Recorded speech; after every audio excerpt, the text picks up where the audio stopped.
মালয়েশিয়াতে ২৪ কিলোমিটার দীর্ঘ সবচেয়ে বড় সেতু, এশিয়ার দ্বিতীয় বৃহত্তম সেতু, যেটা পেনাং এবং পেনাং আইল্যান্ডকে একত্র করেছে।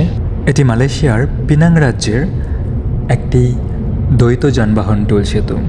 এটি পেনাং দ্বীপের বাতু মং এবং পেনিনসুলার মালয়েশিয়ার সেভেরাং পেরাইয়ের বান্দর কাসিয়া এর বাতু কাওয়ানকে সংযুক্ত করেছে। এটি হচ্ছে সেকেন্ড ব্রিজ, যেটা পেনাং ব্রিজের পর পেনাং দ্বীপটিকে মূল ভূখণ্ডের সাথে সংযুক্ত করেছে। সেতুটির মোট দৈর্ঘ্য হল ২৪ কিলোমিটার, তার মধ্যে 16.9 কিলোমিটার আছে পানির উপরে ভাসমান অবস্থায়। এটি মালয়েশিয়ার সবচেয়ে দীর্ঘতম সেতু এবং এশিয়ার দ্বিতীয় দীর্ঘতম সেতু হিসেবে পরিচিত। ব্রুনাইয়ের সুলতান হাজি উমর আলী সাইফুদ্দিন সেতু, যেটি 30 কিলোমিটার, সেটি রয়েছে প্রথম অবস্থানে।